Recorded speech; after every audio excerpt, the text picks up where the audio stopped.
কোটি মাখলুকাতকে খাবার খাওয়াইতেছেন। আল্লাহ তাআলা কত বড় উপকারী হলে এই লক্ষ কোটি মানুষকে, লক্ষ কোটি মাখলুকাতকে আল্লাহ তাআলা খাবার পৌঁছাইতেছেন। ওয়ামা মিন দাব্বাতিন ফিল আরদি ইল্লা আলাল্লাহি রিজকুহা। আল্লাহ তাআলা বলেন, দুনিয়ার মধ্যে যত প্রাণী আছে, বিচরণকারী যত প্রাণী আছে, সকল প্রাণীর খাবারের দায়িত্ব একমাত্র আল্লাহ তাআলার। সেই আল্লাহ তাআলা লক্ষ কোটি মাখলুকাতকে যদি খাওয়াতে পারেন, আমার মতো একজন এক সের বা আধা সের বা এক পোয়া যে খাই একদিনে, তার খাবার কি আল্লাহ তাআলা দিতে পারেন না? আল্লাহ তাআলা এই জন্য বলেন, আফারাআইতুম মা তুমনুন, তোমরা একটু চিন্তা করো, আফারাআইতুম মা তাহরুসুন, তোমরা যে খেতে গাছ লাগাও, ফুলকপি লাগাও, পাতাকপি লাগাও, লাউ লাগাও, বীজ বপন করো, এই বীজ থেকে গাছকে উৎপাদন করে, এই বীজ থেকে লাউ গাছকে উৎপাদন করে। আনতুম তাজরাউনাহু আম নাহনুজ জারিউন, এগুলা কি তোমরা উৎপাদন করো নাকি আমি আল্লাহ উৎপাদন করি? আফারাআইতুমুল মা আল্লাযী তাশরাবুন, তোমরা যে পানি পান করো, আনতুম আনজালতুমুহু মিনাল মুজনি আম নাহনুল মুনজিলুন, এই পানি কি আকাশ থেকে তোমরা বর্ষণ করো নাকি আমি বর্ষণ করি? মাটির নিচ থেকে তোমরা যে পানি উঠাও, তোমার রিজার্ভারে যে তুমি পানি উঠাও, ট্যাঙ্কের দ্বারা, পাম্পের দ্বারা যে পানি উঠাও, এই জমিনের নিচে বিরাট এক তোমাদের পানি পান করার জন্য যে সাগর বানিয়ে রেখেছেন, এই সাগর কি তোমরা তৈরি করেছো নাকি আমি তৈরি করেছি? আল্লাহ তাআলা এভাবে আমাদেরকে স্মরণ করিয়ে দেন যে আল্লাহ তাআলার উপকারগুলো তুমি মনে করো। যখন আমি আল্লাহর উপকারকে মনে করব, যখন আল্লাহ তাআলার ক্ষমতাকে মনে করব, যখন আল্লাহ তাআলা শুকরিয়া আদায় না করলে আমার উপরে যে আল্লাহ তাআলা কত শাস্তি দিবেন, এইটাকে যখন আমি স্মরণ করব, আল্লাহ তাআলা কোরআনে কারীমের মধ্যে বলেন, আলহামদুলিল্লাহি রাব্বিল আলামিন আর রহমানির রহিম মালিকি ইয়াউমিদ্দিন। আল্লাহ তাআলা বড় দয়াবান, বড় দয়ালু। আমরা এই বড় দয়াবান, বড় দয়ালু এই কথা শুনে আমরা অনেকেই বলি, আমি নামাজ না পড়লে কি হয়েছে, আল্লাহ আমাকে মাফ করে দিবেন, আল্লাহ বড় দয়ালু। আমি এখন ঘুষ খাইলে কি হয়েছে, আল্লাহ বড় দয়াবান, মাফ করে দিবেন। আমি এখন চাঁদা নেই, আমি এখন মানুষের উপরে জুলুম করি, আমি যা করি করবো, তুমি আমারে কিছু বলতে আসবে না, কারণ আল্লাহ তাআলা বড় দয়াবান, আমাকে মাফ করে দিবেন। আল্লাহ তাআলা এই আয়াতের পরের যে আয়াত বলেন, এই আয়াতের মধ্যে আমরা চিন্তা করি না। আল্লাহ তাআলা বলেন, মালিকি ইয়াউমিদ্দিন, তুমি দুনিয়ার মধ্যে আল্লাহকে মানতেছো না, রসুলের তরিকার অনুসরণ করতেছো না, মানুষের উপরে জুলুম করতেছো, আল্লাহ তাআলা তোমার উপরে দয়া করতেছে। আল্লাহ তোমাকে এখন নামরুদের মতো খতম করে দিচ্ছেন না, আল্লাহ তোমাকে কারুনের মতো খতম করে দিচ্ছেন না, আল্লাহ তাআলা তোমাকে সাদ্দাদের মতো খতম করে দিচ্ছেন না, কিন্তু তার মানে এই না যে আল্লাহ তাআলা তোমাকে একেবারেই ছেড়ে দিবে। আল্লাহ তাআলা তার পরের আয়াতে বলেন, মালিকি ইয়াউমিদ্দিন, প্রতিদান দিবসের মালিক আল্লাহ তাআলা। আমি যা করব, আপনি যা করবেন, প্রতিটা বিষয়ের হিসাব আল্লাহর সামনে দিতে হবে। ফামান ইয়ামাল মিসকালা যাররাতিন খায়রান ইয়ারা ওয়া মান ইয়ামাল মিসকালা যাররাতিন শাররান ইয়ারা, যে ভালো কাজ যাররা পরিমাণ, অনুপরিমাণ যে ভালো কাজ করবে, তার প্রতিদান সে দেখতে পাবে। যে যাররা পরিমাণ কোনো খারাপ কাজ করবে, তার প্রতিদানও সে দেখতে পাবে। মানুষের উপরে জুলুম করা তো দূরের কথা, আপনি মানুষকে যদি কোনো একটা বকাও দিয়ে থাকেন, মানুষকে যদি কোনো একটা গালিও দিয়ে থাকেন, এর শাস্তি 40,000 বছরের চেয়েও বেশি। এগুলোর সম্মুখীন সবাইকে হতে হবে। এই জন্য আল্লাহ তাআলা বলে দেন, আল্লাহ বড় দয়ালু, এটা দিয়ে যেমন তুমি খুব আশাবাদী হও, সাথে সাথে এটাও তুমি মনে রাখো, মালিকি ইয়াউমিদ্দিন, প্রতিদান দিবসের মালিক আল্লাহ তাআলা। আপনার হাত থেকে বাঁচার আমার কোনো উপায় নাই। আল্লাহ তাআলা এই কথা কোরআনে কারীমের মধ্যে বলেন, فأما من طغى وآثر الحياة الدنيا فإن الجحيم هي المأوى وأما من خاف مقام ربه ونهى النفس عن الهوى فإن الجنة هي المأوى। আল্লাহ তাআলা এই দুই আয়াতের মধ্যে বলে দেন জাহান্নামী কারা আর জান্নাতি কারা। এই দুইজনের পরিচয়। জাহান্নামী হলো তারা ফাআম্মা মান তাগা ওয়া আতারাল হায়াতাদ দুনিয়া, যে সকল মানুষ তারা শুধু নিজের স্বার্থ বুঝে, তারা শুধু দুনিয়ার লাভটাই বুঝে। আমি কিসে বড়লোক হব, কিসে ক্ষমতাশালী হব, কিসে আমি মজা পাবো, কিসে আমার শান্তি পাবো। আমি এই শান্তি পেতে গিয়ে আর একজন যদি কষ্ট পায় আমার কিছু যায় আসে না। আমার ধনী হতে হবে, আর একজন আর ঠকবাজি করে তার উপরে জুলুম হোক, আমার কোনো কিছু যায় আসে না। যাদের চিন্তা, যারা স্বার্থবাদী হবে, নিজেরটাই শুধু বুঝবে, দুনিয়ার লাভই যারা বুঝবে, আল্লাহ তাআলা বলেন ফাআম্মা মান তাগা ওয়া আতারাল হায়াতাদ দুনিয়া, যারা দুনিয়ার জীবনকে অগ্রাধিকার দিবে আর নিজের ইচ্ছা মতো যা ইচ্ছা তাই করবে, জুলুম, মানুষকে কষ্ট দেওয়া, ডাকাতি করা, গালিগালাজ করা, সব কিছু করবে, এই ব্যক্তির ঠিকানা হলো, আল্লাহ তাআলা বলেন ফাইন্নাল জাহিমা হিয়াল মাওয়া, তার ঠিকানা হলো জাহান্নাম। আর বিপরীতে ও আম্মা মান খাফা মাকাম রাব্বিহি ওয়া নাহান নাফসা আনিল হাওয়া, যে আল্লাহর সামনে দাঁড়ানোকে ভয় করে, নিজের মনকে তার মন মতো যা করতে ইচ্ছা করে এটা থেকে বিরত রাখে। তার সব সময় চিন্তা, আমি যা কিছুই করি না কেন, আমি এক ওয়াক্ত নামাজ না পড়লে আল্লাহর সামনে হিসাব দিতে হবে, জবাবদিহি করতে হবে। আমি যদি কোনো মানুষের উপরে জুলুম করি, আল্লাহ আমাকে জিজ্ঞাসা করবেন, আল্লাহ আমাকে শাস্তি দিবেন।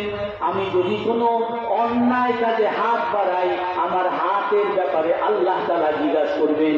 এই জন্য সে নিজের ইচ্ছা মতো চলে না, আল্লাহ তাআলা কি আদেশ সেই আদেশ করেন। একটা বিষয় এখানে আমাদের খুব মাথার মধ্যে রাখতে হবে। আল্লাহ তাআলা বলেন ফাইল্লাম ইয়াস্তাজিবু লাকা ফাআলাম আন্নামা ইয়াত্তাবিউনা আহওয়াআহুম ওয়া মান আযাল্লু মিম্মান ইয়াত্তাবিউনা হাওয়াহু বিগাইরি হুদাম মিনাল্লাহ। আল্লাহ তাআলা বলেন আমাদের অনেকের ধারণা যে আমরা যদি ইসলাম মানি, আমরা যদি মুসলমান হই, রসুলের সুন্নতকে মানি, তাহলে আমি আমার মজার কিছুই করতে পারবো না, আনন্দ কিছুই করতে পারবো না। আর যারা আল্লাহকে মানে না, রসুলকে মানে না, তারা আনন্দ ফুর্তি করতে পারে, মজা করতে পারে। আল্লাহ তাআলা এই আয়াতের মধ্যে স্পষ্ট করে দেন যে দুনিয়ার মধ্যে, তাফসীরের মধ্যে এই আয়াতের তাফসীরে বলে, তাফসীরে না বলছে, দুনিয়ার মধ্যে এমন কোনো আনন্দ নাই যে আনন্দের সুযোগ আল্লাহ তাআলা মানুষের জন্য রাখেন না। শুধু একটাই পার্থক্য, ওমান আযাল্লু মিম্মান ইত্তাবা হাওয়াহু বিগাইরি হুদাম মিনাল্লাহ। একটা হলো যে মানুষ আল্লাহর বাতানো পথে, আল্লাহ যেই পথ দেখাইছেন এই পথে আনন্দ করা, আর একটা হলো আল্লাহর বাতানো পথ ছাড়া আনন্দ করা। আপনি মেয়েদের কাছে যেতে চান, আপনার বৈধ পথ আপনাকে বিয়ের পথ দিয়ে রাখছে। আপনি ধনী হতে চান, আপনাকে বৈধ ব্যবসার সুযোগ দিয়ে রাখছেন, আপনি ব্যবসা করে কোটি কোটি টাকার মালিক হন। আশারায়ে মুবাশশারা সাহাবায়ে কেরামের মধ্যে 10 জন সাহাবী যাদেরকে আল্লাহ তাআলা দুনিয়াতে থাকতেই জান্নাতের সুসংবাদ দিতেন, এইরকম 6 জন সাহাবী সহ 10 জন সাহাবী তারা হাজার কোটি টাকার মালিক ছিলেন। হযরত ওসমান বিন আফফান রাদিয়াল্লাহু আনহু এত ধনী ছিলেন যে একবারেই 700 ট্রাকের মাল আল্লাহর রাস্তায় সদকা করে দিয়েছেন। 700 ট্রাক। আমরা যদি চিন্তা করি এক ট্রাকে কতগুলো মাল হয়, 700 ট্রাকের মাল একবারেই হযরত ওসমান রাদিয়াল্লাহু তাআলা সৎকা করে দিয়েছেন, কত ধনী। তা আপনি ধনী হতে চান, বৈধ পথ আছে। আপনি আনন্দ করতে চান, বৈধ পথ আছে। আপনি যে কোনো আনন্দ করতে চান, সব কিছুর বৈধ পথ আছে। সেটা কি? যে আল্লাহ তাআলা আপনাকে রাসূলুল্লাহ সাল্লাল্লাহু আলাইহি ওয়াসাল্লামের সুন্নাত দিয়ে দিয়েছেন। এই জন্য এমন না যে ইসলাম আমাকে সব কিছু থেকে বঞ্চিত করছেন, না, ইসলাম দুনিয়াতেও আপনাকে মজা করার সুযোগ দিচ্ছেন, আর আখিরাতেও আপনার জন্য বিরাট মজার সুযোগ রাখছেন। আল্লাহ তাআলা কোরআনে কারীমের মধ্যে বলেন, فَإِن لَّمْ يَسْتَجِيبُوا لَكَ فَاعْلَمْ أَنَّمَا يَتَّبِعُونَ أَهْوَاءَهُمْ। আপনি দুনিয়াতে যা কিছু করতে চান, যে মজাই করতে চান, সব কিছুর সুযোগ আছে। সব কিছুর সুযোগ হলো রাসূলুল্লাহ সাল্লাল্লাহু আলাইহি ওয়াসাল্লামের তরিকা মানা। আল্লাহ তাআলা বলেন, যারা আপনার তরিকা মানবে না, যারা আপনার সুন্নতের ডাকে সাড়া দিবে না, আপনি জেনে রাখেন, ফালাম আন্নামা ইয়াত্তাবিউনা আহওয়াহুম, তারা নিজের মন মতো চলে। একটা হলো আপনি রাসূলের সুন্নত অনুযায়ী চলবেন, আপনি যদি সুন্নত অনুযায়ী না চলেন, আর একটা পথ হলো নিজের মন মতো চলা। আপনি রাতে ঘুমাতে পারেন, আপনার ঘুম দরকার 6 ঘন্টা 8 ঘন্টা ঘুম দরকার, আপনি এশার পরে সাথে সাথে ঘুমিয়ে যান, আর ফজরের নামাজের সময় আপনি উঠে যান। এশার নামাজ আর ফজরের নামাজ যদি আপনি জামাতের সাথে পড়েন, রাসূলুল্লাহ সাল্লাল্লাহু আলাইহি ওয়াসাল্লাম বলেন, ফাকাআন্নামা কামাল লাইলা কুল্লাহ, যে এশার নামাজ আর ফজরের নামাজ জামাতের সাথে পড়ে সারা রাত ঘুমাইল, কিন্তু সে যেন সারা রাত তাহাজ্জুদ করলে যেরকম সওয়াব, এরকম সওয়াব আল্লাহ তাআলা তার আমলনামায় দিয়ে দিবেন। এই জন্য আল্লাহ তাআলা বলেন, ফাইন লাম ইস্তাজিবু লাকা ফাআলাম আন্নামা ইয়াত্তাবিউনা আহওয়াহুম, যারা আপনার ডাকে সাড়া দিবে না, আপনার সুন্নত মানবে না, জেনে রাখেন তারা মন মতো চলে। এই জন্য আপনি যখন রাসূলকে আপনার নবী হিসাবে মেনে আনন্দিত হবেন, আপনি যখন মুসলমান হিসাবে পরিচয় দিতে আনন্দ বোধ করবেন, আপনি যখন আল্লাহর গোলাম এই কথা বলতে আনন্দিত বোধ করবেন, তখনই আপনি ঈমানের মজা পেতে থাকবেন। ঈমান আপনার কাছে মজা লাগবে। আপনাকে আল্লাহর গোলাম আপনি কেন পরিচয় দিতেছেন যে আমি মূর্তির বিরুদ্ধে? কেন আপনি বলতেছেন যে মূর্তি এগুলো শিরক? কেন আপনি বলতেছেন এই ভাস্কর্য আমি মানি না? আপনার উপরে যতই জুলুম আসবে, আপনার ঈমান আরো বেড়ে যাবে, আপনার মজা আরো বেড়ে যাবে। আপনি রাসূলের সুন্নত মানছেন, আপনি মুখে দাড়ি রাখছেন, মাথায় টুপি পরছেন, আপনার উপরে হয়তোবা জুলুম আসবে, তুমি উগ্রবাদী, তুমি চরমপন্থী, তুমি জঙ্গি, আপনাকে বিভিন্নভাবে হ্যাস্ত করার চেষ্টা করবে। আপনি যখন এই রাসূলের সুন্নত গর্ব সহকারে মানবেন, আপনাকে যতই হ্যাস্ত করে আপনার ঈমান আরো বেড়ে যাবে। আল্লাহ তাআলা কোরআনে কারীমের মধ্যে বলেন, আল্লাযীনা ক্বালা লাহুমুন নাস ইন্নান নাসা ক্বাদ জামাউ লাকুম ফাখশাউহুম ফাযাদাহুম ঈমানা ওয়া ক্বালু হাসবুনাল্লাহু ওয়া নি'মাল ওয়াকিল। সাহাবায়ে কেরাম যখন উহুদের ময়দানে পরাজিত হন, উহুদের ময়দানে 70 জন সাহাবী শাহাদত বরণ করেন, আরো 70 জন সাহাবী ক্ষত বিক্ষত আহত হন। এরকম একটা মর্মান্তিক অবস্থায় যখন সাহাবায়ে কেরাম আছেন, ওই সময় কাফেরদের কাছে পরাজিত হয়ে কাফেররা যখন অনেক গর্ব করে মুসলমানদেরকে এবার পরাজিত করছি এই কথা বলে যখন চলে যাচ্ছে, অর্ধেক পথ গেছে, আমরাউল আসাদে পড়ছে, সেখান থেকে আবার তারা সবাই একত্রিত হয়েছে। এই উহুদের ময়দানই তো সুযোগ ছিল মুসলমানদেরকে দুনিয়া থেকে চিরতরে খতম করে দেওয়ার। কেন আমরা চিরতরে খতম করলাম না? চলো আবার যাই। এখন তো এমনি 70 জন মারা গেছে, আরো 70 জন ক্ষত বিক্ষত, তারা সবাই এমনি দুর্বল অবস্থায় আছে। চলো আবার ফেরত যাই, মদিনায় গিয়ে মুসলমানদেরকে একেবারে খতম করে দেই। আল্লাহ তাআলা কোরআনে কারীমের মধ্যে বলেন, আল্লাযীনা ক্বালা লাহুমুন নাস ইন্নান নাসা ক্বাদ জামাউ লাকুম ফাখশাউহুম ফাযাদাহুম ঈমানা। এই সাহাবায়ে কেরামকে যখন এই কাফেররা খবর পাঠাইছে, সবাই এসে বলতেছে ইন্নান নাসা কাদ জামাউ লাকুম, কাফেররা তো আবার একত্রিত হইছে, একত্রিত হয়ে আবার মদিনায় আক্রমণ করতেছে, মদিনার মুসলমানদেরকে চিরতরে শেষ করে দিবে। আল্লাহ তাআলা তখন এই সাহাবাদের অবস্থা বর্ণনা করেন, ফাখশাউহুম ফাযাদাহুম ঈমানা। এই সাহাবায়ে কেরামকে কাফেররা ভয় দেখাইতে চাইছে, তাদেরকে আতঙ্কিত করতে চাইছে, তারা যাতে পালিয়ে যায় সেই চিন্তা করছে।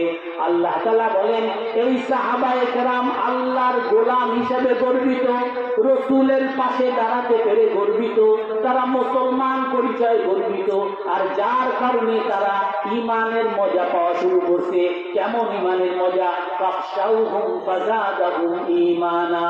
আল্লাহ তাআলা বলেন তাদেরকে যত ভয় দেখাইতে চাইছে তাদের ঈমান আরো বেড়ে গেছে। এই সাহাবায়ে কেরামের আরো ঈমান বেড়ে গেছে যে আমাদের কিছু সাহাবা আল্লাহর কাছে শাহাদাত বরণ করছে, তারা জান্নাতে চলে গেছে, আমরা কেন আর দুনিয়াতে বাকি থাকবো, আমরাও তাদের সাথে জান্নাতে যাব। তখন সকল সাহাবায়ে কেরাম ক্ষত বিক্ষত থাকার পরও তারা নতুন করে এই কাফেরদের বিরুদ্ধে আবার আক্রমণ প্রতিরোধ করার জন্য হামলাউল আসাদে রওনা দেয়। আর এই কাফেররা যখন এই খবর শুনে যে তারা তো আতঙ্কিত তো হয় নাই, বরং তারা নতুন করে আবার আমাদের বিরুদ্ধে আক্রমণ করতে আসতেছে, ওই সময় এই কাফেররা সব লেজ গুটিয়ে পালিয়ে যায়। এই জন্য আল্লাহ তাআলা বলেন ঈমানের মজা এমন একটা মজা, ঈমানের মজা যখন কেউ পাবে তখন কেউ তাকে গালিগালাজ করলে তার ঈমান বেড়ে যাবে, কেউ তাকে যদি রাসূলের সুন্নত মানে অপমানিত হয় তার ঈমান আরো বেড়ে যাবে, কেউ যদি মুসলমান হিসাবে তাকে যদি অপমানিত করে তার ঈমান আরো বেড়ে যাবে। রাসূলুল্লাহ সাল্লাল্লাহু আলাইহি ওয়াসাল্লাম এক হাদিসের মধ্যে বলেন সালাসুন মান কুন্না ফীহিন্না ওয়াজাদা বিহিন্না হালাওয়াতাল ঈমান। তিনটা বিষয় এমন আছে যে তিনটা বিষয় যেই মানুষের মধ্যে, যেই মুসলমানের মধ্যে আসবে সেই ঈমানের মজা পাবে। আইয়াকুনাল্লাহু ওয়া রাসূলুহু আহাব্বা ইলাইহি মিম্মা সিওয়াহ, আল্লাহ এবং আল্লাহর রাসূল তার কাছে সবচেয়ে বেশি প্রিয় হবে। আল্লাহ এবং আল্লাহর রাসূল যদি কারো কাছে সকলের চেয়ে বেশি প্রিয় হয়, তার সম্পদের চেয়ে বেশি প্রিয় হয়, তার স্ত্রী ছেলে মেয়েদের চেয়ে বেশি প্রিয় হয়, তার বন্ধু বান্ধবের চেয়ে বেশি প্রিয় হয়, তাহলে তার যদি আল্লাহর জন্য তার সম্পদে ক্ষতিও হয়, এই ক্ষতি করতেও সে রাজি হয়ে যায়। আল্লাহর জন্য, আল্লাহর গোলামি করার জন্য তার স্ত্রীকেও যদি ছাড়তে হয়, তার ছেলে মেয়েদের বিরুদ্ধেও যদি দাঁড়াতে হয়, তারপরও সে আল্লাহর জন্য সবকিছু করতে রাজি হয়ে যায়। এই জন্য আল্লাহ এবং আল্লাহর রাসূল যার কাছে সবচেয়ে বেশি প্রিয় হবে সে ঈমানের মজা পাবে। আর মানুষ যার কাছে আল্লাহ আল্লাহর রাসূল বেশি প্রিয় হবে না, সে ঈমানের মজা পাবে না। সে মনে করবে এ হলো পাগল, এই দেখো আল্লাহর জন্য সে ইসলামের কথা বলে, মুসলমানের কথা বলে, সে তার দোকান পাট ব্যবসা বাণিজ্য সব ছেড়ে দিয়ে তাবলীগে চলে গেছে। সে বলবে, মনে করবে পাগল, অথচ আল্লাহ তাআলা তাকে ঈমানের মজা দিছে, আর এই ঈমানের মজার কারণে মানুষের কাছে মনে হবে পাগলামি, সে এগুলা করার জন্য তৈরি হয়ে যায়। দ্বিতীয় নাম্বার, আইয়ুহিব্বাল মারআ লা ইউহিব্বুহু ইল্লা লিল্লাহ। দ্বিতীয় বিষয়, যেই বিষয় যদি মানুষ করে মানুষ ঈমানের মজা পাবে, সেটা হলো সে অন্য মুসলমানকে আল্লাহর জন্য ভালোবাসবে। এক ভাইকে সে আল্লাহর জন্য যদি ভালোবাসে, তো এই ভাইয়ের জন্য যদি তার ইজ্জত রক্ষা করার জন্য, তাকে জুলুম থেকে বাঁচানোর জন্য যদি তাকে জীবন দিতে হয়, তাও সে জীবন দেওয়ার জন্য তৈরি। তার এই মুসলমান ভাইয়ের জন্য যদি তার শাহাদত বরণ করতে হয়, মানুষের মোকাবেলা করতে হয়, তার পিছন থেকে মানুষ যদি সরেও যায়, তারপরও সে এই মুসলমান ভাইয়ের জন্য সব করতে তৈরি। এই জন্য আমরা যদি সাহাবায়ে কেরামের যুগে দেখি, সাহাবায়ে কেরাম একজন আর একজন সাহাবায়ে কেরামকে এত বেশি ভালোবাসতেন যে তারা এই মুসলমান ভাইয়ের জন্য কাফের বাবার বিরুদ্ধেও দাঁড়াতে রাজি হয়ে গেছে। আব্দুল্লাহ ইবনে উবাই ইবনে সালুলের ছেলে আব্দুল্লাহ, এই আব্দুল্লাহ রাদিয়াল্লাহু আনহু তার বাবা মুনাফিক উবাই ইবনে সালুল, সে রাসূলকে গালি দিছিল। এই রাসূলের জন্য, সাহাবায়ে কেরামের জন্য বাবার বিরুদ্ধে তলোয়ার ধরছে। এ বাবা, তুমি আমার রাসূলকে গালি দিছো, তুমি আমার রাসূলকে অপমানিত করছো, তুমি যতক্ষণ পর্যন্ত না বলবা যে আমার আল্লাহর রাসূল সম্মানিত আর তুমি অপমানিত, তুমি আল্লাহর রাসূলকে যে গালি দিছো, এই গালি যতক্ষণ তুমি ফিরিয়ে না নিবা, তুমি নিজেকে গালি যতক্ষণ না দিবা, আমি তোমাকে ঢুকতে দিব না, তোমার কল্লা দিন টুকরা করে দিব। অর্থাৎ এই মুসলমান ভাইয়ের জন্য সে অন্য সকলে সব কিছু করতে তৈরি হয়ে যায়।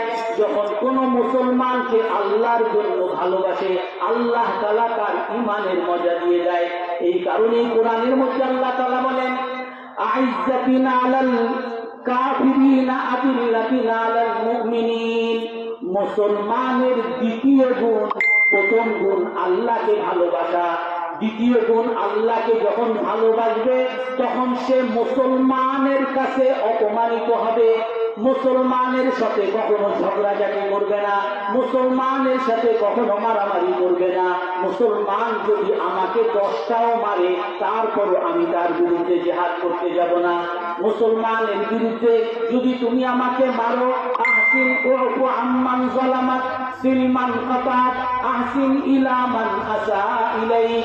রাসূল হাদিসের মধ্যে বলেন, মুসলমান যদি তোমার উপরে জুলুম করে, তুমি তাকে মাফ করে দাও।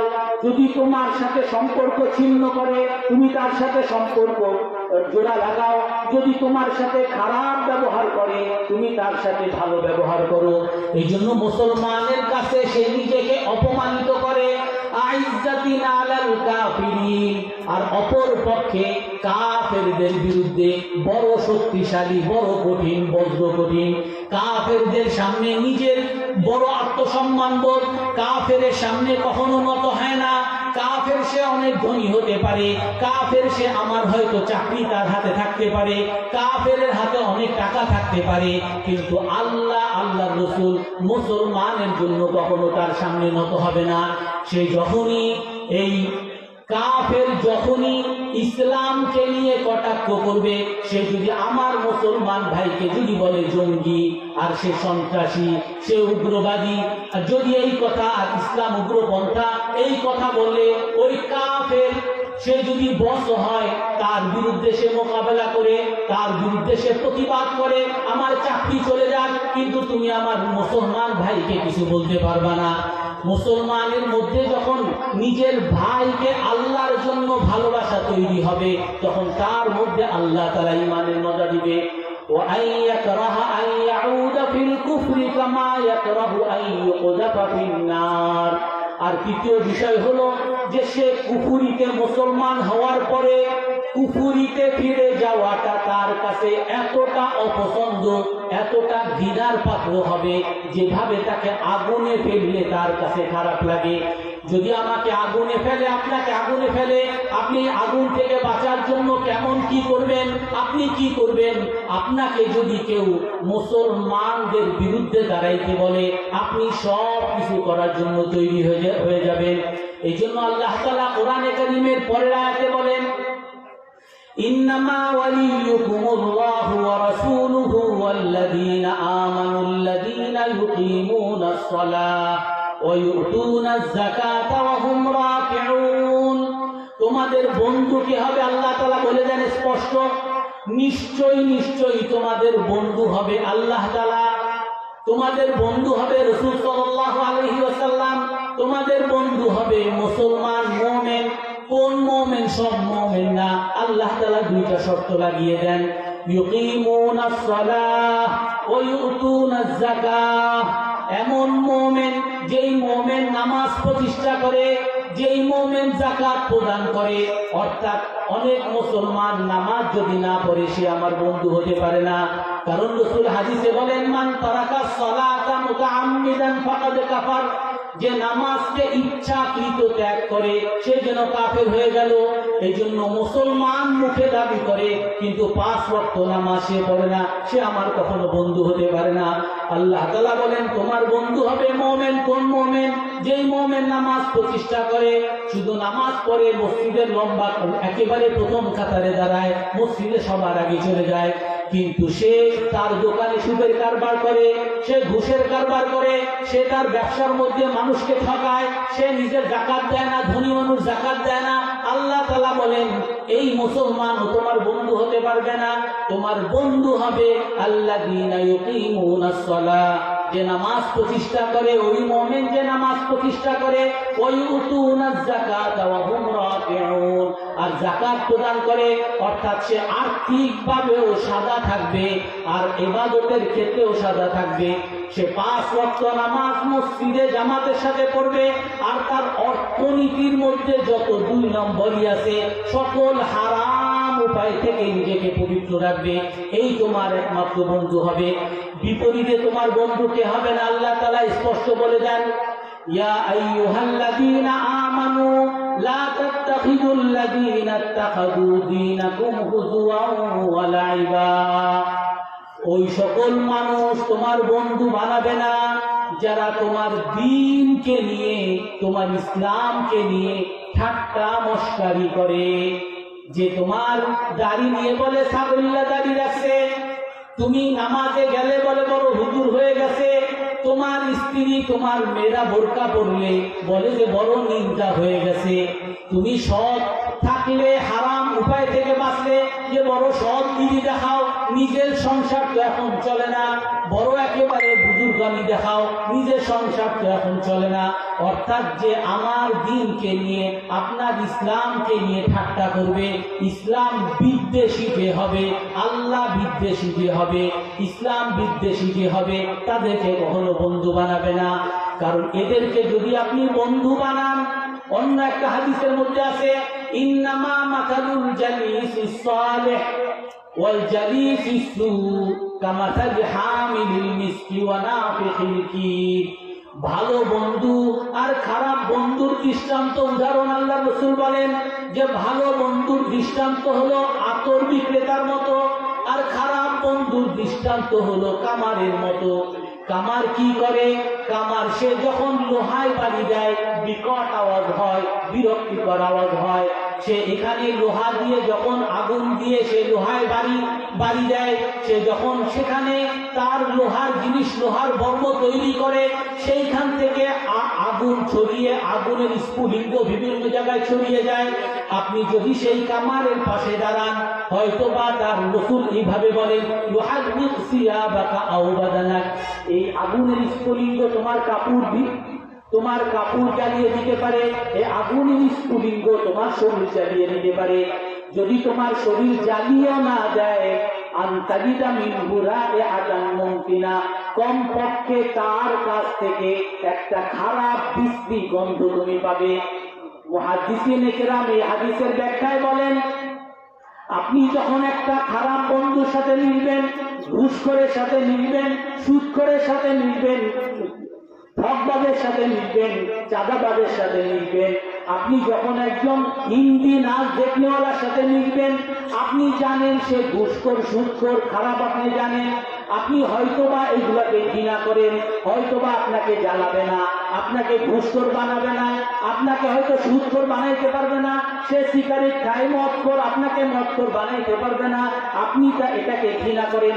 কিন্তু তার সাথে যখন আপনি উঠা বসা করবেন, তার সাথে যখন আপনি চলাফেরা করবেন, আনতাজিদা মিনহু রাইহাতান মুনতিনা, এই সিগারেট খোরের সাথে আপনি উঠা বসা করতে করতে এক সময় আপনার কাছে এই সিগারেট খাওয়াটা স্বাভাবিক বিষয় হয়ে যাবে, এক সময় এই সুদ খাওয়াটা আপনার কাছে স্বাভাবিক বিষয় হয়ে যাবে, এক সময় ঘুষ খাওয়াটা এটা স্বাভাবিক বিষয় হয়ে যাবে। এটারই একটা বড় গুনাহ, এইটা আপনার কাছে আর থাকবে না। এই হিন্দি নাচ দেখা, এই গান দেখা, নর্তকী দেখা, এগুলা যে গুনাহ, এগুলো আপনার কাছে স্বাভাবিক হয়ে যাবে। রাসূলের সুন্নাত না মানা, দাড়ি কাটা যে একটা গুনাহ, এগুলো আপনার কাছে স্বাভাবিক হয়ে যাবে। এই জন্য মানুষের সাথে চলাফেরার ক্ষেত্রে আল্লাহ রাসূল স্পষ্ট বলে দিয়েছেন, যদি তুমি খারাপ বন্ধুদের সাথে মিশো তাহলে খারাপ বন্ধুদের যদি তুমি ঘৃণাও করো কিন্তু তার কাছ থেকে দুর্গন্ধ, এই দুর্গন্ধ থেকে বাঁচতে পারবে না। তুমি তার দ্বারা ধীরে ধীরে এক সময় তার সাথে প্রভাবিত হয়ে তুমি হয়তো বা তার মতো হয়ে যেতে পারো। কোরআনে কারীমের মধ্যে একটা আয়াত আছে, লুইনাল্লাযীনা কাফারু মিন বানি ইসরাঈলা আলা লিসানি দাউদ ওয়া ঈসা ইবনে মারইয়াম। বনি ইসরাঈলদের কাফেররা অভিশপ্ত হয়েছে। কেমনে অভিশপ্ত হয়েছে? রাসূলের হাদিসে বলেন যে বনি ইসরাঈলের কিছু মানুষ তারা সকল পাপগুলো করত, কিন্তু কিছু ভালো মানুষ ছিল, তারা তাদেরকে বলতো, এ ভাই ঘুষ খাও না, এ ভাই সুদ খেও না, এ ভাই খারাপ কাজ করো না, সিগারেট খেও না, মদ খেও না, গুনাহ থেকে তাদেরকে দাওয়াত দিত। কিন্তু হাদিসের মধ্যে আসে দাওয়াতের জায়গায় থাকতো, কিন্তু তাদের সাথে আগে যেরকম উঠা বসা করতো, আগে যেরকম খাওয়া দাওয়া করতো, আগে যেমন একজনের বাসায় আরেকজন যাওয়া আসা করতো সেভাবে করতো। রাসূলুল্লাহ সাল্লাল্লাহু আলাইহি ওয়াসাল্লাম বলেন, এই তাদের সাথে উঠা বসার কারণে আল্লাহ তাআলা এই ভালো মানুষগুলোর অন্তরগুলোকেও খারাপ মানুষের মতো বিকৃত করে দিয়েছেন। কানু লা ইয়াতানাহাউনা আন মুনকারিন ফাআলু লাবিসা মা কানু ইয়াফআলুন। আল্লাহ তাআলা কোরআনে কারীমের মধ্যে বলেন যে তারা অভিশপ্ত হয়েছে, কারণ তারা এই খারাপ কাজ থেকে ঘৃণা করে নাই, খারাপ কাজ থেকে মানুষকে বিরত রাখে নাই, এই খারাপ মানুষের সাথে সে উঠা বসা করছে। এই জন্য রাসূলের স্পষ্ট হাদিস আছে, লা তুসাহিব ইল্লা মুমিনা, তুমি মুমিন ছাড়া কারো সাথে উঠা বসা করবে না। ওয়ালা ইয়াকুল তুআমাকা ইল্লা তাকি, তোমার খাবার জন্য মুত্তাকি ছাড়া কেউ খেতে না পারে। তুমি তোমার একজন পাপী, অপরাধী, একজন বেদী, একজন মানুষকে, বন্ধুকে তোমার বাসায় দাওয়াত দিছো, তোমার বাসায় দাওয়াত দেওয়ার পরে তোমার বাসায় খাচ্ছে, আর সে তোমাকে বলে যে এত হুজুর কবে হয়ে গেলা, এত পর্দা কবে শুরু করলা, তোমার মেয়েরে এমন পর্দা কবে করানো শুরু করলা। আপনার ছেলে মাদ্রাসায় পড়ে দেখে বলে, আরে মাদ্রাসায় পড়ে কি হবে, মাদ্রাসায় পড়ে খাবাটা কি। অর্থাৎ আপনি যাকে বন্ধু হিসাবে বাসায় আনছেন সে আপনার ইসলামের বড় ক্ষতি করে যাচ্ছে, আপনার ছোট বাচ্চার মনকে ক্ষতি করে দিচ্ছে। এই জন্য রাসূলুল্লাহ সাল্লাল্লাহু আলাইহি ওয়াসাল্লাম বলেন, লা তুসাহিব ইল্লা মুমিনা, মুমিন ছাড়া কারো সাথে উঠা বসা করবে না। ওয়ালা ইয়াকুল তুআমাকা ইল্লা তাকি, তোমার খাবার যেন মুত্তাকি ছাড়া কেউ না খায়। রাসূল সাল্লাল্লাহু আলাইহি ওয়াসাল্লাম আর একটা হাদিসের মধ্যে বলেন, আনা বারিউম মিনাল মুসলিম আল্লাযী ইউকিমু বাইনা আযহুরিল মুশরিকিন, আমি ওই মুসলমান থেকে দায় মুক্ত, ওই মুসলমানকে আমার উম্মত বলে পরিচয় দেই না, যেই মুসলমান হওয়ার পরেও মুশরিক হিন্দুদের মাঝে উঠা বসা করে। তাদের সে ওই হিন্দুদের বাড়ির পাশে তার বাড়ি, হিন্দুদের দেশে তার বাড়ি, আর সে সেখানেই থাকতে থাকতে এক সময় তার ছেলেমেয়েরা দেখে পূজা করলে সমস্যা কি, এই প্রসাদ খাইলে কি সমস্যা, মন্দিরের মূর্তি নিলে কি সমস্যা। অর্থাৎ তাদের মধ্যে গুনাহগুলো সহনীয় পর্যায়ে চলে আসে। তবে এইখানে একটা প্রশ্ন আসে, তাহলে আমরা দাওয়াত দিব কেমনে? যদি আমরা কাফেরের সাথে, অপরাধীর সামনে আমরা যদি মিলিতই না হই, তাদের সাথে যদি আমরা সম্পর্কই না রাখি, আমরা তাদেরকে দাওয়াত দিব কেমনে? রাসূলুল্লাহ সাল্লাল্লাহু আলাইহি ওয়াসাল্লামের দুই একটা ঘটনা বলি। ইমরান ইবনে হুসাইন রাদিয়াল্লাহু আনহু থেকে বর্ণিত, ওনার বাবা হুসাইন রাদিয়াল্লাহু আনহু উনি কাফের ছিলেন।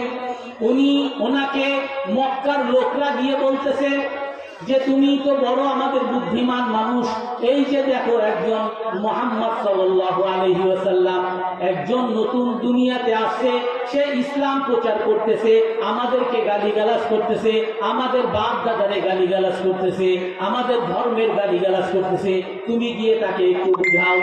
তো সে রাসূলুল্লাহ সাল্লাল্লাহু আলাইহি ওয়াসাল্লামের কাছে গেছেন। রাসূল সাল্লাল্লাহু আলাইহি ওয়াসাল্লামের কাছে যাওয়ার পরে রাসূল তাকে সম্মানের সাথে বসাইছেন। রসুলের সাথে যে সাহাবায়ে কেরাম ছিলেন তাদেরকে বলেন, এই শায়েখ আসছে, শায়েখের জন্য জায়গা ছেড়ে দাও। সে কাফের, হোসেন সে কাফের, তার জন্য জায়গা ছেড়ে দাও। রসুলের পাশে আসছেন, রসুলকে যখন বিভিন্ন ভাবে প্রশ্ন করতে চাইছেন, রসুলকে বুঝাইতে চাইছেন, রসুল তার কথাগুলো শুনছেন। তারপরে রসুল তাকে বলেন, কাম ইলাহান তা'বুদ, হে হুসাইন আমি আপনারে জিজ্ঞাসা করি, হুসাইন ইবনে ইমরান আমি আপনাকে জিজ্ঞাসা করি, আপনি কয়জন খোদার ইবাদত করেন? সে বলে, আমি 7 খোদার ইবাদত করি। 7 খোদা কে কে?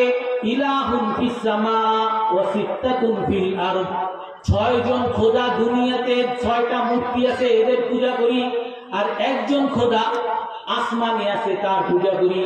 তো রাসূল সাল্লাল্লাহু আলাইহি ওয়াসাল্লাম তার সাথে সংলাপ করতেছেন, তার সাথে কথাবার্তা বলতেছেন।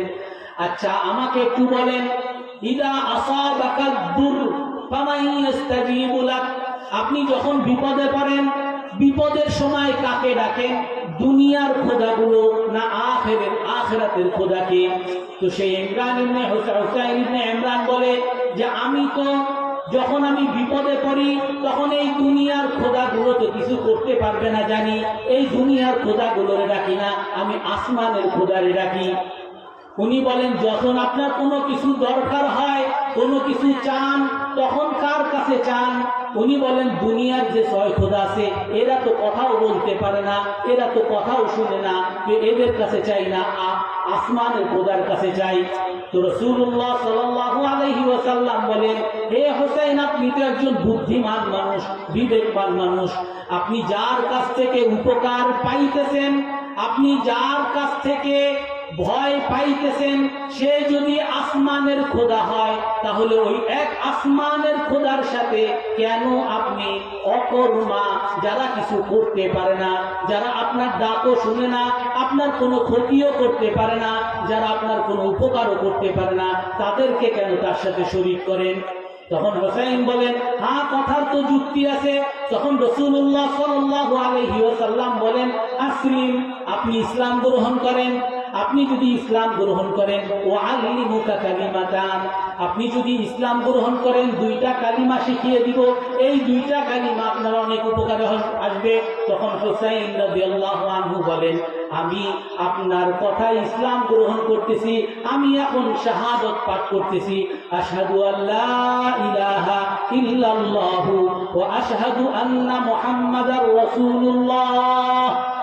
রাসূল সাল্লাল্লাহু আলাইহি ওয়াসাল্লাম এই হুসাইন রাদিয়াল্লাহু আনহু ইসলাম গ্রহণ করার পরে তাকে 2টা কালিমা শিখিয়ে দেন, আল্লাহুম্মা আলহিমনি রুশদি ওয়া আইযনি মিন নারি, হে আল্লাহ আপনি আমাকে হেদায়েত দান করেন, সঠিক জিনিস বুঝার তৌফিক দান করেন, আর আপনার আযাব থেকে আমাকে রক্ষা করেন।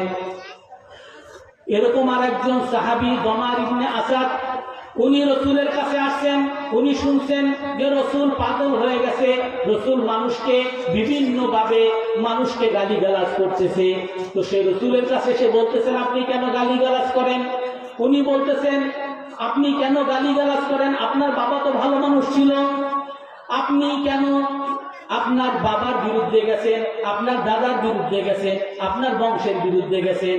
তখন ওনার কথা যখন শেষ হয়েছে, রসুল এইভাবে বলেন, আপনার কথা কি শেষ হয়েছে? ফারাগাতা, আপনি কি কথা শেষ করছেন? উনি বলেন, হ্যাঁ শেষ করছি।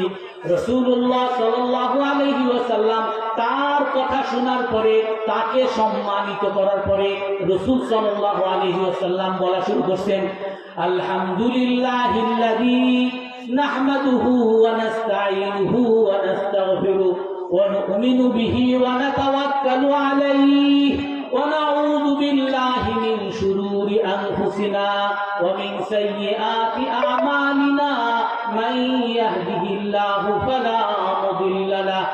এইটা যখন রাসূলুল্লাহ সাল্লাল্লাহু আলাইহি ওয়াসাল্লাম পাঠ করছেন, ওই দিমার ইবনে আসাদ বলেন যে আবার বলেন, রাসূল আবার এইটা পাঠ করছেন, দিমার ইবনে আসাদ বলেন আবার বলেন, রাসূল আবার এইটা পাঠ করছেন। 3 বার পাঠ করার পরে সে বলে, মা সামি'তু কালামান মিসলা হাযাল কালামি আবাদা, আপনার এই বাক্যের মতো কখনো আমি আর এরকম বাক্য কখনো শুনি নাই, আপনি আমাকে শাহাদত পড়িয়ে মুসলমান বানিয়ে দেন। রাসূল সাল্লাল্লাহু আলাইহি ওয়াসাল্লাম যখন এইভাবে দাওয়াত দিতেন, তো দাওয়াত দেওয়ার পরে একটা সময় সমস্ত কাফেররা সবাই রসুলের উপরে বিরক্ত হয়ে যায়, রসুলকে কিভাবে ঠেকাবে সেই চিন্তায় পড়ে যায়। তো রসুলকে ঠেকানোর জন্য সবাই মিলে একত্রিত হয়েছে, সমস্ত কুরাইশ গোত্রের লোকরা, নেতারা সব একত্রিত হয়েছে। সিরাত ইবনে ইসহাক, সিরাত ইবনে হিশাম এবং তাফসীর ইবনে কাসির, তাফসীর কুরতুবীর মধ্যে ঘটনাগুলো আসছে। সবাই একত্রিত হয়েছে সূর্য ডুবার পরে। একত্রিত হয়ে তারা বলেন যে এই আমাদের যে ভাতিজা, সে যা শুরু করছে এটা তো ভয়ঙ্কর কাজ শুরু করছে, আমাদের সবাইকে গালিগালাজ করতেছে, আমাদেরকে অপদার্থ বলতেছে, ব্যাকুল বলতেছে, তো একে আমাদেরকে বুঝানো দরকার। তো সবাই মিলে ঠিক করছে যে তাকে ডাকে।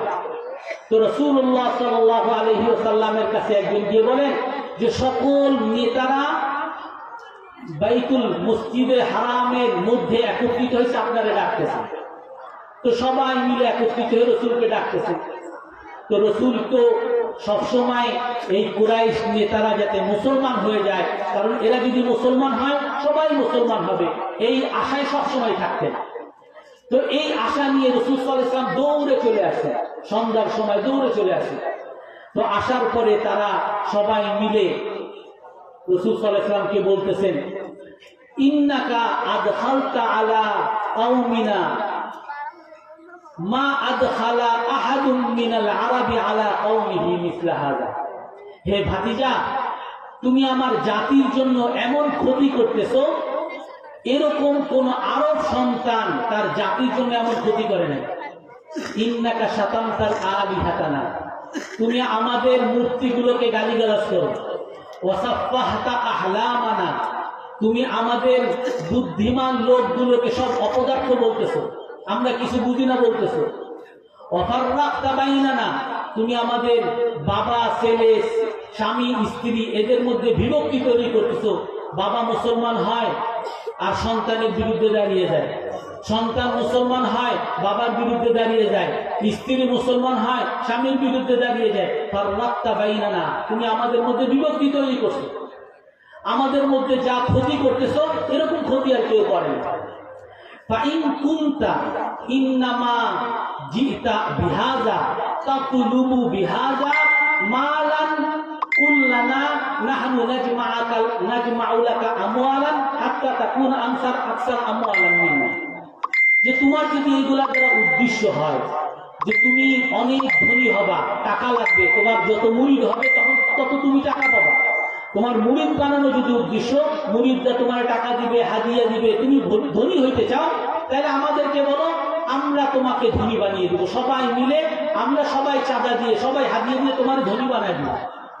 আর যদি ইন্নামা তাতলুবু বিহাজা, তুমি এর দ্বারা যদি টাকা না চাও, ধনী না হতে চাও, তুমি যদি চাও ইন্নামা তাতলুবু শারাফান, সম্মান চাও, তুমি আমাদের মধ্যে সবচেয়ে বেশি সম্মানিত হতে চাও, তোমার প্রভাব চাও, সবাই তোমার কথা শুনুক, তুমি যদি এটা চাও তাহলে শাররাফনাকা ওয়া সাওয়াদনাকা আলাইহি, আমাদের নেতা তোমাকে বানিয়ে দিবে, আমাদের সকলের সম্মানিত তোমাকে বানিয়ে দিবে।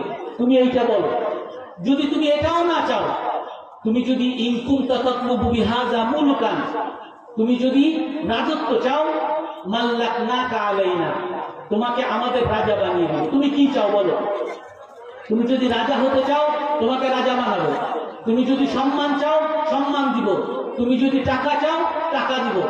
আর যদি তুমি মনে করো এগুলো কোনো কিছুই চাও না, তুমি মনে করতেছো হয়তো বা এটা তোমার কোনো ভূতে ধরছে, জিনে ধরছে, পাগলামিতে ধরছে, আমাদেরকে বলো না নাবযুলু আমওয়ালানা ফি তিব্বি, তোমার চিকিৎসা করার জন্য আমরা টাকা পয়সা খরচ করব, তোমার টাকা পয়সা দিয়ে তোমারে আমরা চিকিৎসা করাবো, তারপরও এই কাজগুলো ছাড়ো। তো রাসূলুল্লাহ সাল্লাল্লাহু আলাইহি ওয়াসাল্লাম তখন কি বলেন, মা বিয়া মা তাকুলুন, তোমরা যা বলতেছো এগুলো আমার মধ্যে নাই। আমি এই যে দাওয়াত দিতেছি এর দ্বারা আমি সম্পদ চাই না, আমি এই দাওয়াতের দ্বারা আমি রাজত্ব চাই না, আমি দাওয়াতের দ্বারা আমি প্রভাবও চাই না। আমার কোনো রোগও হয় নাই যে রোগের চিকিৎসা করানো লাগবে। ইন্নামা বাআতানি বাশীরা ওয়া নাযীরা, আমাকে আল্লাহ তাআলা তোমাদেরকে সুসংবাদ দেওয়ার জন্য পাঠিয়েছেন, তোমাদেরকে জাহান্নামের সতর্কতা দেওয়ার জন্য পাঠিয়েছেন। এই জন্য আমি তোমাদের কাছে আসছি। ফাবাল্লাগতু রিসালাতি রাব্বি ওয়া নাসাহতু লাকুম, আমি আল্লাহর পক্ষ থেকে বার্তা নিয়ে তোমাদের কাছে পৌঁছাইছি। আমি তোমাদের কল্যাণ কামনা করতেছি, তোমাদের ভালো চাইতেছি। তোমরা যদি আমার এই দাওয়াতকে কবুল করো, আমার ইসলামকে কবুল করো, এটা তোমাদের লাভ। তোমরা দুনিয়াতেও লাভবান হবা, আখিরাতেও জান্নাত পাবা। দুনিয়াতেও শান্তি পাবা, আখিরাতেও শান্তি পাবা। আমরা এইগুলা দিয়ে যদি একটু চিন্তা করি, আমরা অনেকেই আজ মনে করি যে আমরা যদি ইসলামী সরকার কায়েম করে ফেলতে পারি আমরা রাজত্ব পেয়ে যাব। আমরা যদি ইসলামী মানুষ বানিয়ে ফেলতে পারি তাহলে আমার অনেক টাকা পয়সা হয়ে যাবে, তখন মুসলমানেরা কোনো অভাব থাকবে না। আমরা যদি চিন্তা করি পৃথিবীতে আমরা আজ নির্যাতিত নিপীড়িত, আমাদের কথা বলার শক্তি নাই, আমাদের যদি সম্মান বেড়ে যায় তাহলে আমরা বড় সম্মানিত হব, সব জায়গায় আমার কথা চলবে, তখন সারা পৃথিবীতে আমি দাওয়াত দিতে পারবো।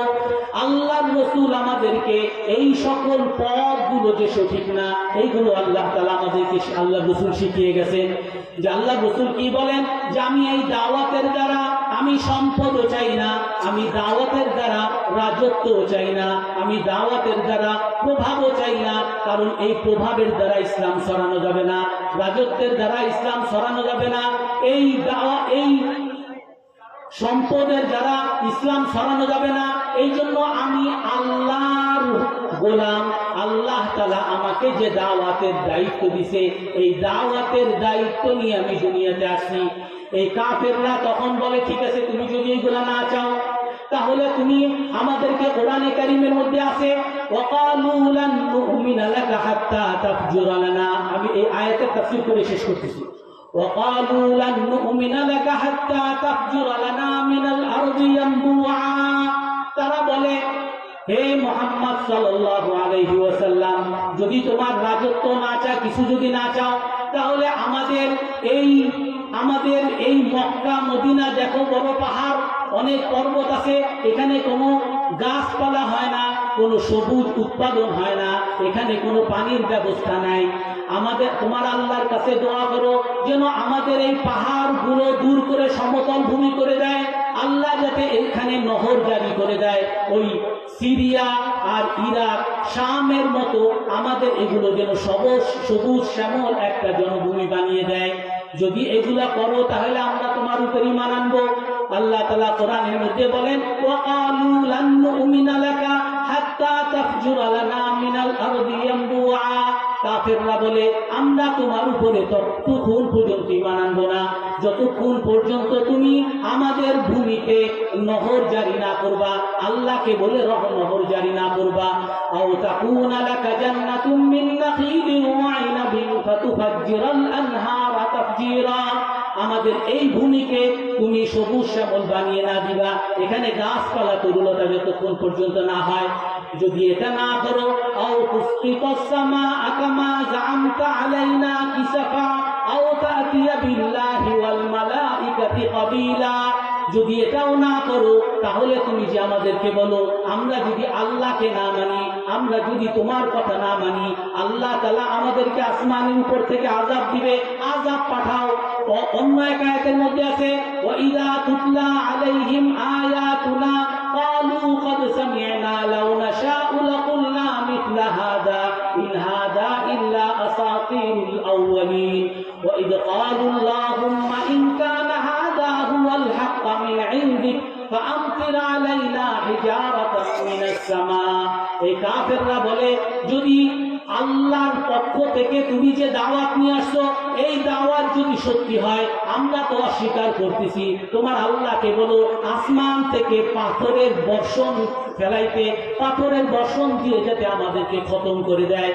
রাসূলুল্লাহ সাল্লাল্লাহু আলাইহি ওয়াসাল্লাম এরকম আরো কিছু, এই কাফেররা আরো কিছু দাবি করে। রাসূল তার বিরুদ্ধে বলে, মা বিহিয়া মা তাকুলুন ওয়ালা আফআল মা যা তাকুলুন, তোমরা যা বলতেছো এইগুলা আমি দোয়া করব না। তাফসীর ইবনে কাসিরের মধ্যে আছে, হযরত আব্দুল্লাহ ইবনে আব্বাস রাদিয়াল্লাহু আনহু বলেন, লাউ ইয়ালামুল্লাহু মিনহুম আন্নাহুম ইয়াতলুবুনা হাদা ইস্তিবশারান লাস্তাজাবা লাহুম, আল্লাহ তাআলা যদি জানতেন কাফেররা এই সকল দাবি যে করতেছে, এইগুলো দাবি যদি মানা হইতো তাহলে তারা রাসূলের দাওয়াতকে শুনতো। যদি আল্লাহ তাআলা জানতেন তাহলে আল্লাহ তাআলা এই দাবি মেনে নিতেন।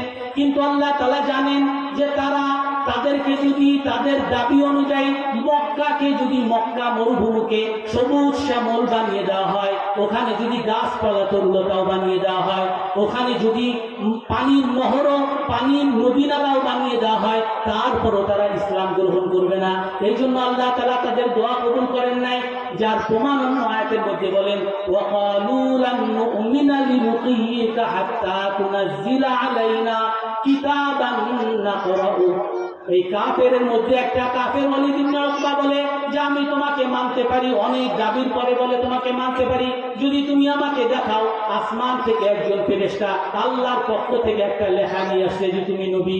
যদি এই কথা বল, এই ফেরেশতা যদি নিয়ে আসে তাহলে তার কথা বুঝে তোমাকে মানবো আর ইসলাম গ্রহণ করবো। তারপরেও বলে যে আমার তারপরও সন্দেহ হয়, আমি তোমাকে মানতে হয়তো পারবো না। আল্লাহ তাআলা বলেন, ওয়াকালু লান নুমিনা লিরুকিয়িকা হাত্তা তুনাজ্জিলা আলাইনা কিতাবান নাকরাউ। তারা বলে আপনার উপরে কখন ঈমান আনবো না যতক্ষণ পর্যন্ত না আল্লাহর কাছ থেকে সরাসরি লিখিত না আনবেন যে ফেরেশতাদেরকে আমরা দেখব যে আপনি আল্লাহর নবী। ফেরেশতারা এইটা বলতেছে। আল্লাহ তাআলা রাসূলকে কি বলেন, আপনি বলে দেন আপনি তাদের কথা শুনবেন না। কুল সুবহান রাব্বি হাল কুনতু ইল্লা বাশারার রাসূলা, আপনি বলে দেন আমি একজন সাধারণ মানুষ, আল্লাহর পক্ষ থেকে রাসূল হয়ে আসি। তোমরা যেমন মানুষ আমি এরকম মানুষ। তোমরা যদি আমার দাওয়াতকে কবুল করো এটা তোমাদেরও লাভ হবে, দুনিয়ারও লাভ হবে, আখিরাতেরও লাভ হবে, আমারও লাভ হবে, তোমাদেরও লাভ হবে। আর যদি তোমরা না শুনো তাহলে আল্লাহই তোমাদের ফয়সালা করবে। রাসূল সাল্লাল্লাহু আলাইহি ওয়াসাল্লাম এক হাদিসের মধ্যে বলেন, আল্লাহ তাআলা রাসূলকে পাঠান, হে রাসূল আপনি যদি বলেন আমি তাদের দাবিগুলোকে কবুল করি, আপনি বলেন আমি তাদের দাবিগুলো কবুল করব। কিন্তু তারা যদি এই দাবি কবুল করার পরেও যদি ইসলাম গ্রহণ না করে, ওয়াদিবুহু আযাবান লা উআদিবু আহাদাম মিনাল আলামিন। তারা এইগুলা দাবি দেওয়ার পরে, এই মুজিজা দেওয়ার পরেও তারা যদি ইসলাম গ্রহণ না করে, এমন আযাব তাদেরকে দিব যে আযাব পৃথিবীর কাউকে আমি আর কখনো দেই নাই। রাসূল সাল্লাল্লাহু আলাইহি ওয়াসাল্লাম তখন আল্লাহর কাছে বলেন যে আমি তাদের জন্য আপনার কাছে এই দাবিগুলো কবুল করেন সেই কথা আমি বলি না, আপনি তাদেরকে হেদায়েতের সুযোগ রাখেন, তাদেরকে তওবা করার সুযোগ দেন। যারা ইসলাম গ্রহণ করবে তাদের তওবাগুলোকে আপনি কবুল করেন। আল্লাহ তাআলা বলেন যারা স্ব ইচ্ছায় নিজের খুশি মতো আল্লাহকে খুশি করতে আসবে, রাসূলকে খুশি করতে আসবে, মুসলমানকে খুশি করতে আসবে, আমি তাদেরকে ইসলাম গ্রহণ করার তৌফিক দান করব। এই জন্য আমরা সবাই আল্লাহকে, আল্লাহর রাসূলকে, মুসলমানকে ভালোবাসার নিয়ত আছে তো ইনশাআল্লাহ। আমরা এই আল্লাহর ভালোবাসা সকল মুসলমানের মধ্যে ছড়িয়ে দিব তো ইনশাআল্লাহ। এই দাওয়াতের কাজ আমরা সবাই করব তো ইনশাআল্লাহ। আল্লাহ তাআলা সকলকে আমল করার তৌফিক দান করেন।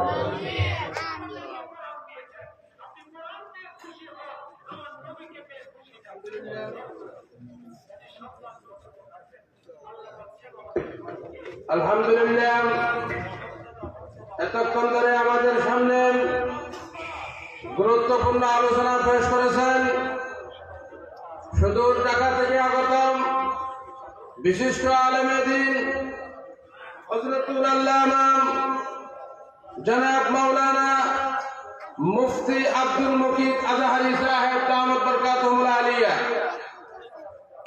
এই পর্যায়ে কোরআনে হাকিম থেকে তেলাওয়াত করবেন দুলহাজরায় গৌরব বিশিষ্ট আলেমে দ্বীন হযরতুল আল্লামা জনাব মাওলানা কারি আব্দুল্লাহ সাহেব দামত বরকাতুহুল আলিয়া।